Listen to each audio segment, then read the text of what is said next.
Nancy. I know how much you like to cook and that you're good at it, but you don't know how to cook homemade macaroni and cheese.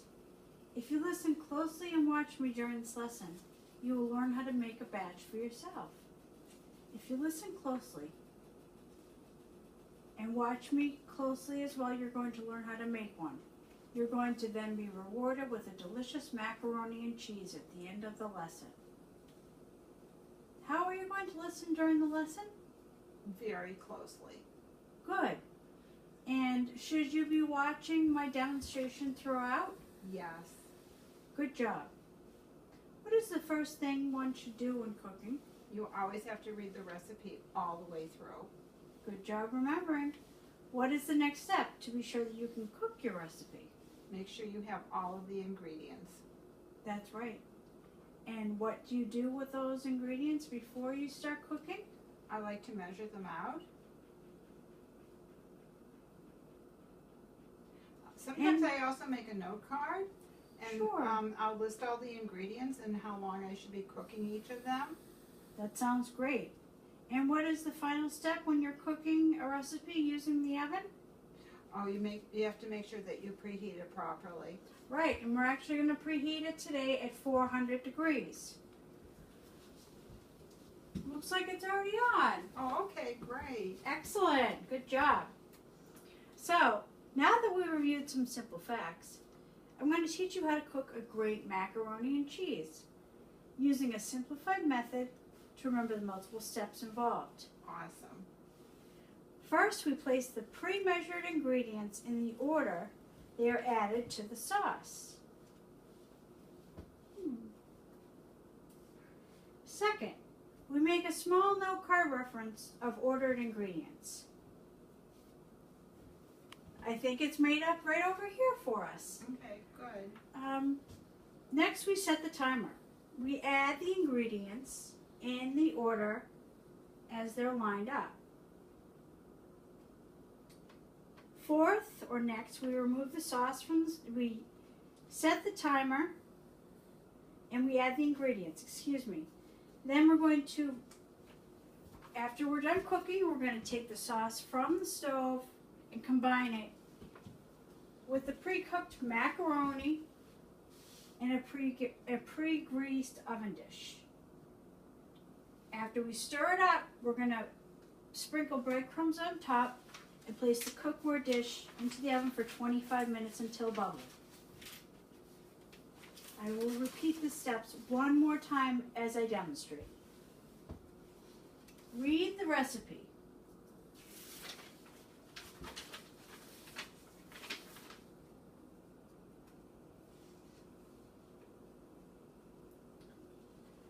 Find the pre-measure the ingredients.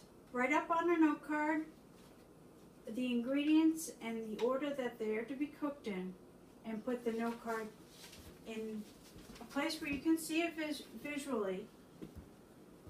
Turn on the stovetop and follow the note cards until completion. So again, we're going to try to go through this again. Following in the note card specification. Put the ingredients in the line, right? Yep, turn on the stove top. Yeah. In the oven. Mm-hmm. And then follow the note card. Yeah. To blend all your ingredients. That's right. And use your timer. Excellent. Follow the time. Good job. So the first thing you do is read the recipe.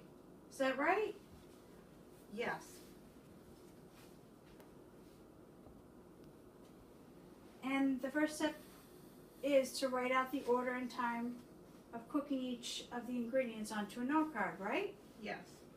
And then you place a note card on the fridge or in your line of sight after you write it up? Yes. Alrighty, sounds great. And then do you just turn on the stove and start cooking? No. That's correct. Why? Because we first need to set the timer and add the ingredients following the note card. So Nancy, how do I read the recipe before I start to cook? Oh, you always have to read the recipe all the way through. Alrighty. Alrighty, that sounds great. And why do we have to do that? Well, I have to make sure I have all the ingredients. Good job. I can tell that you're listening and paying close attention. What follows next? Do you start cooking? No. That's right. And how do you know that? Well, you have to measure all the ingredients before you start to cook. That's right. You're doing a great job. Now, do you start cooking? No, And that's correct also. How do you know that? because I'd like to make a note card so I know what all the ingredients are and the order I use them and how long I have to cook them.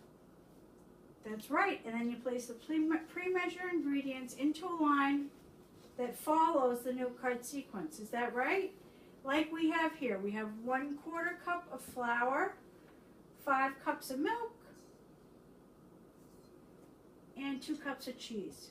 We add that after, and in that order after we've melted the butter. 5 tablespoons of butter.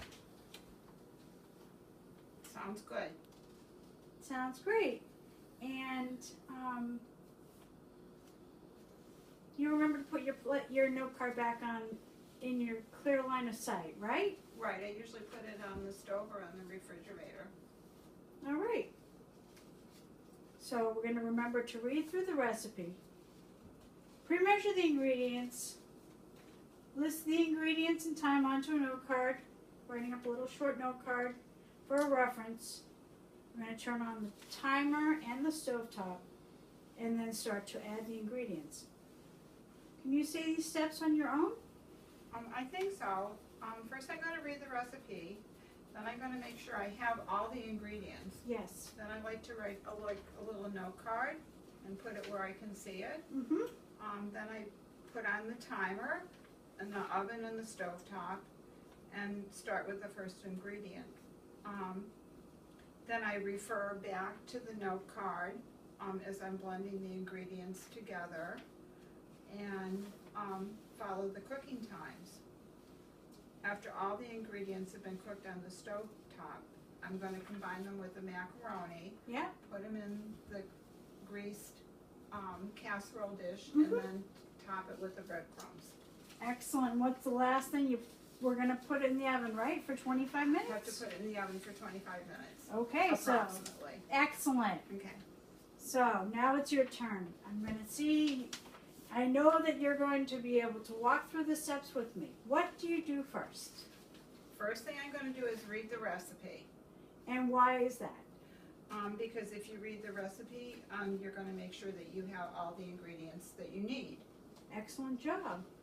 So you have all the ingredients. What do you do next? I like to measure them so that I don't have to do that as I go along. Mm-hmm. And perfect. First you read the recipe, check for ingredients, pre-measure them, and then put them in the recipe order. What do you do next? That's when I like to do a little note card. That's great. Okay. And then what's next after that? I have to set the timer, and I also have to make sure the stove is preheated. Excellent. That's correct. So I have one last question. Do we put all the ingredients in at the same time, or do you need to follow a sequence of steps? Well, usually the recipe tells you how to do it, and then like you've organized everything here in order. Mm-hmm. So we're going to follow your order.